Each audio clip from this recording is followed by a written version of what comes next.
Okay, so we're going to be looking at problem 244, which is one of your assigned problems for module 3 application problems. We're working out of module 2 for we're working out of chapter 2 for multiple modules. So sometimes I got to think which module we're in. But this is a module 3 application problem, and it's number 244. And it says here for the cables in problem 236. So you were also assigned 236 for that assignment, and they're referencing this diagram right here, okay? So we've got two cables that are going from C to A, C to B, and then there's a force P that's coming down here, okay? So in problem 36, they have a couple different things, but in problem 44 here, it says you want to use that same problem, number 36, knowing that the maximum allowable tension is 600 newtons in cable AC and 750 in cable BC. They want us to, with that information, determine the maximum force P that can be applied and then the angle that it would be at, okay? So let's go ahead and look at P or problem 236. So where we're going to start is we're going to start at the middle. C is going to be the origin of the X and Y axes. And then we're going to draw each one of the support forces, which is going to be along line CA and CB. And then we're going to, kind of put P in place, and I'll share with you how we're going to approach this. Okay. So diagram first. For all of these problems, you have to have a diagram. So I'm going to emphasize again, I'm expecting a diagram that's at least half the paper, okay? There should not be multiple problems on any one piece of paper that we're doing. There are multiple steps here that you need to show. So when I'm getting 4 problems on a piece of paper, there's usually things that are missing. So, so your hint is use a full sheet of paper for your problems. So problem 244, okay? Convention in the upper right-hand corner for each problem. This is not one convention for a whole assignment. This is not a convention for a whole sheet of paper where you've got multiple problems on it. Nope. This is not something where you put a note that it's going to be for the next 3 problems. No, each one of your problems gets a convention, upper right-hand corner, before you even start anything. Now we're going to draw our X and Y axis. Okay. And I know I've been repeating myself, but these are the elements that are required. You have to draw a good starting diagram for every one of the problems that you have. So I'm going to draw then, the center is going to be C here. This is 25 degrees up. And that's to B. We know that this force along B in the problem said can have a maximum tension of 750 newtons. So we're going to put 750 newtons right here. Okay. And this is considered, I'm going to call it force B because C is in the middle here and it's pointing up to B. The other one that we have is A. And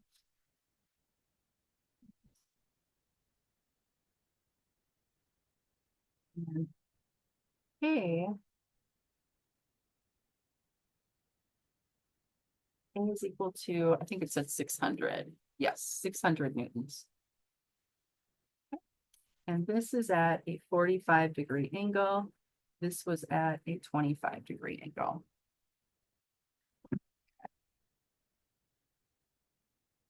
So we're keeping with the orientation of those 2 forces, okay? Now, what we need to do is, we don't know in this problem what P is and what its angle is. So we're just going to draw it at a random angle. We know that it's going to be going down and to the left, okay? And we also know that since it's at an angle, it's going to have an X and a Y component. So we're going to call this PY. I'm going to call this PX. I'm going to put it slightly down because then I'm also going to have to find the components for each of the other forces. So I'm going to put those in place. Because we already know anytime that a force is not on the X and Y axis, we are going to be putting it on the X and Y axis. So we'll have to find the components. So this is going to be BX. And this is Y. And then we have AX and AY.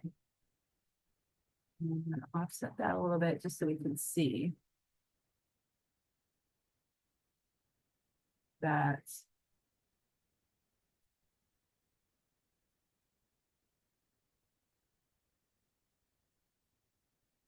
notice on our diagram, this is our Y, this is our X, on our diagram, that each one of our component vectors is labeled. Each one of them has an arrowhead, and each one is on the X and or Y axis. They are not floating out here, okay? There's no floating vectors.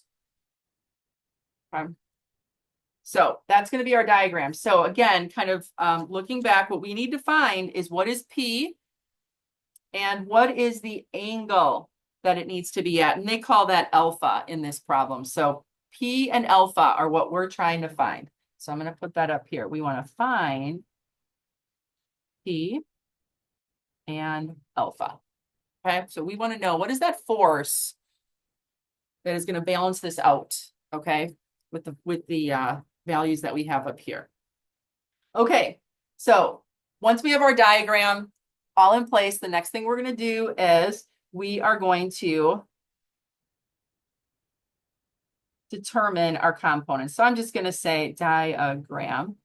Step number 1 is our diagram. Step number 2 is going to be components.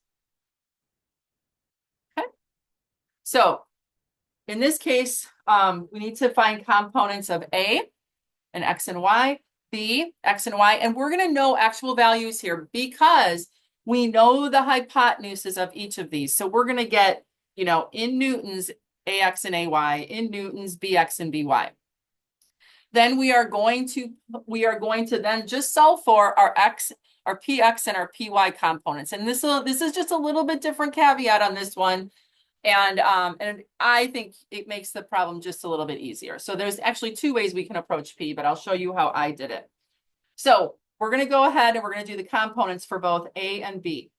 So go ahead and find your X and Y components for each, and I'll do them in the background here, and you can kind of compare with me.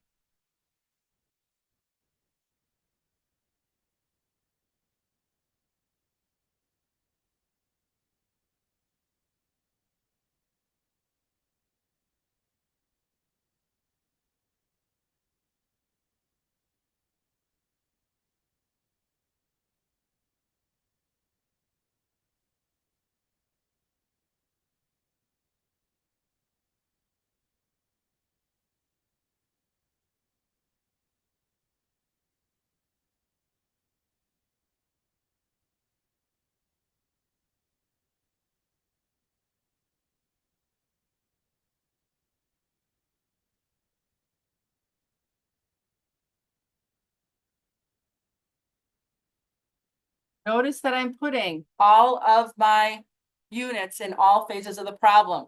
Notice that I'm writing out how I would get this number. Don't just put a number and say AX is equal to 424.3. I want to see how you do it. So the step above here is important because that shows me how you did it. If you just put an answer, then I don't know if you copied it from somewhere or somebody. I want to see how you found that. So that's showing your work and then also carrying your units in all phases of the problem. Your final answer here for AX should have your units in it, and I should also see them up here so we can see if they cancel or combine in any way, shape, or form.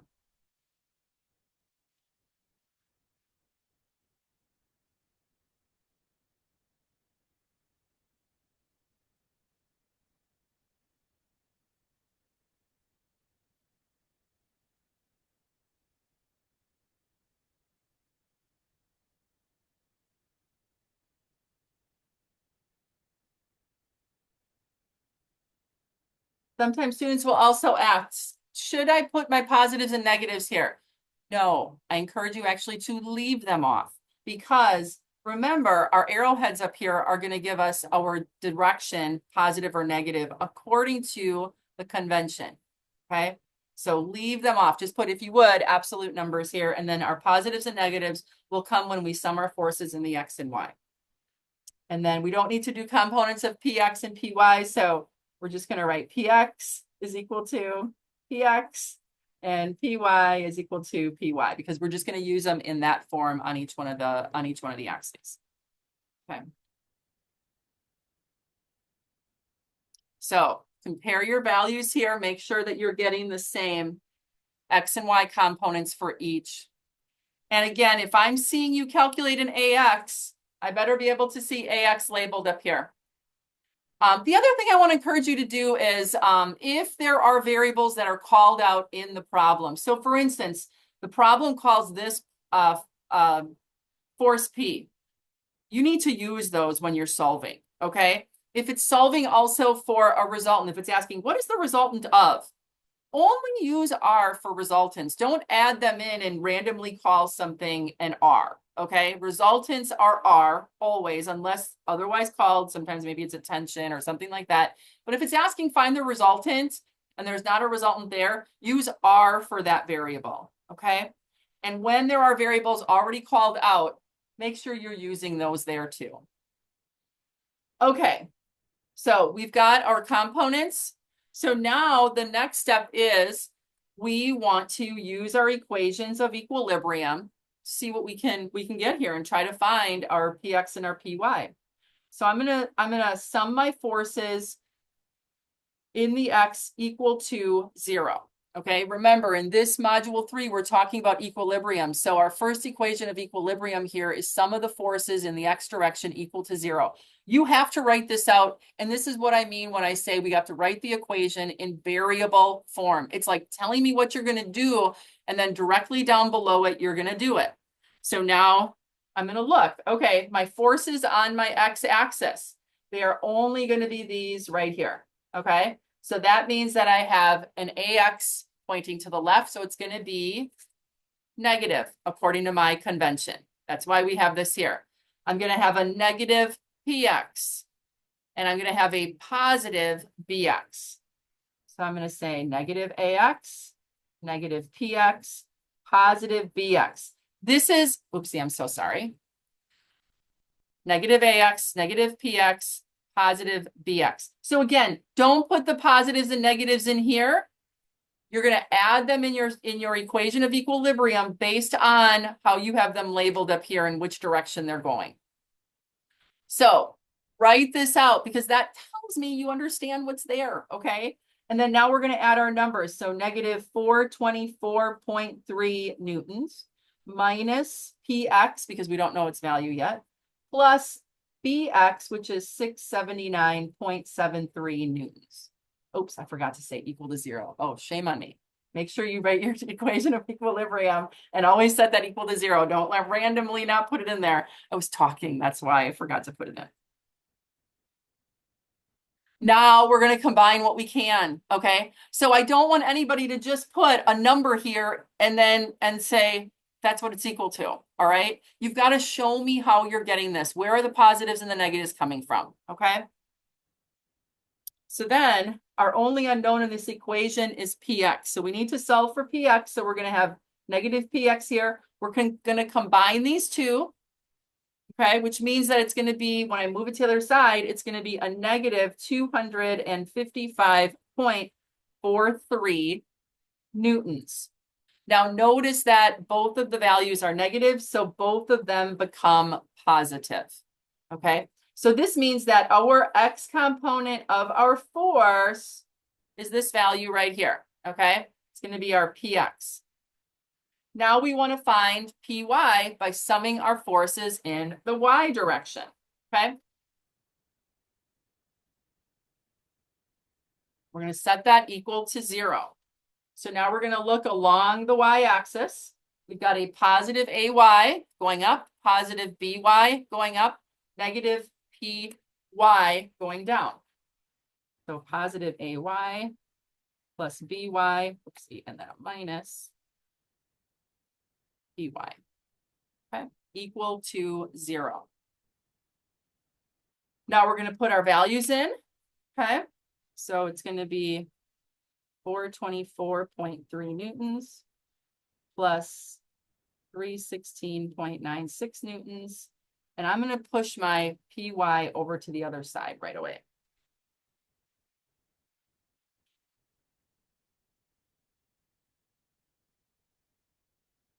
So now my PY is going to be equal to 741.26 newtons is equal to PY.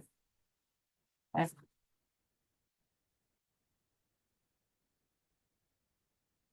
Now we get a positive value here because, and it would be for the Y, for the X as well. We called it out as a negative up here. So this original equation set the direction based on the diagram that we have here. So PY is going down and we set it as a negative. When we get a positive as a final answer, it means that we assumed the right direction. So this does not say that it's in a positive direction because we assigned it here. Same thing for the X. Our PX is identified as negative here. So because it's going in that direction. So the answer is going to come out to be a positive number, but it's based on the direction that's in the diagram and how we assigned it in the equation. So now what we have is we have PX, we have PY, but we need to find P. Well, look what we can do. We can draw the components and then we can find the resultant, which is going to be our P. Okay. So this is, I think, step number 4. This is going to be find P. And now we're going to draw these in their respective orientation. Okay. So this is going to be in the third quadrant. Our PY, as we know, is going down. Okay. This is a required diagram. Whenever you're finding a resultant, you need to do a final diagram. This tells me you know what the numbers mean that you just calculated. 741.26 newtons. And then PX is going to be shorter. And that is 255.43 newtons. Okay. Now that we have our X and Y components here, and I'm gonna, this is as far as I'm gonna go with you, but we're gonna draw our lines parallel. We're gonna put and draw our resultant in place here, which is P, identified as P and alpha. And now you have the legs of the right triangle to solve for P, which is the hypotenuse, and also the angle. Okay. So another way that you can solve this problem, okay? In some problems, what we'll do in these X and Y components, we'll put the X and Y in terms of the hypotenuse using the sine and cosine of an angle. Because we don't know this angle, we would have to put it in terms of sine of alpha, cosine of alpha. And then what you need to do is kind of use your trig identities and then solve for it that way. I just found that leaving it in X and Y components and then using Pythagorean's theorem and solving for what would be the resultant there and the angle, I thought it was just a little bit more straightforward. Okay, both will render the very same answer. Okay, so any questions on this problem? I had a question about the convention symbol. Yeah.